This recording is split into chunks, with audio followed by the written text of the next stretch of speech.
Hi, and welcome to another tax tips video with us here at Tax Associates. Today, we will go over Coverdell savings account.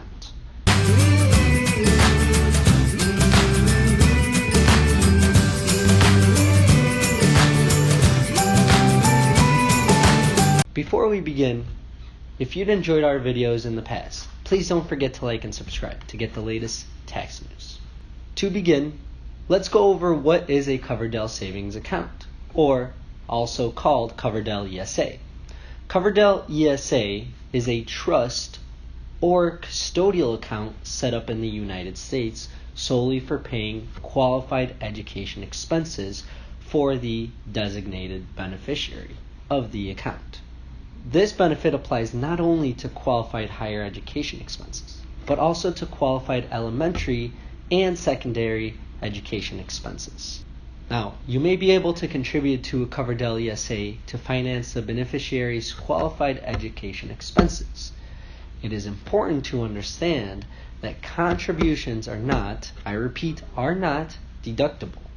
Any individual whose modified adjusted gross income is under the limit set for a tax year can make contributions. We'll go over those limits in just a second. Now, organizations such as corporations and trusts can also contribute regardless of their adjusted gross income.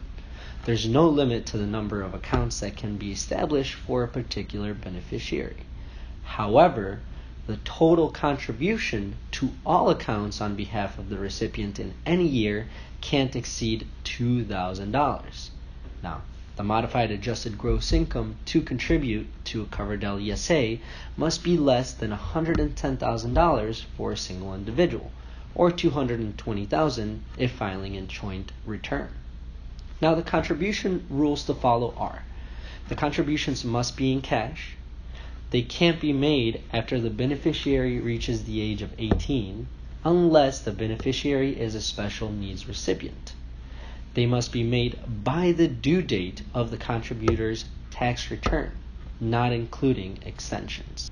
With Coverdell ESAs, the money needs to come out before the age of 30 for the beneficiary, unless they are special needs recipient.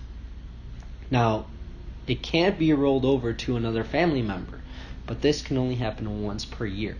In general, the designated beneficiary of a Coverdell ESA can receive tax-free distributions to pay for qualified education expenses. The distributions are tax-free to the extent of the amount of the distributions doesn't exceed the beneficiary's qualified education expenses. If a distribution exceeds the beneficiary's qualified education expenses, a portion of the earnings is taxable to the beneficiary.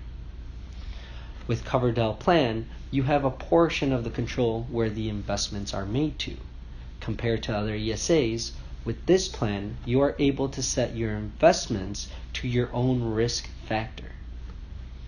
So, those are the basic rules to follow with a Coverdell ESA in order to make them a successful investment for your family's future.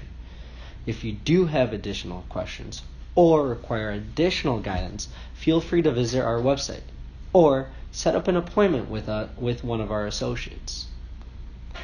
From all of us here at Tax Associates, we hope you've enjoyed this week's video. Please don't forget to like and subscribe to get the latest tax news. Also, make sure to leave a comment with any topics you'd like to see us cover in future tax tips videos.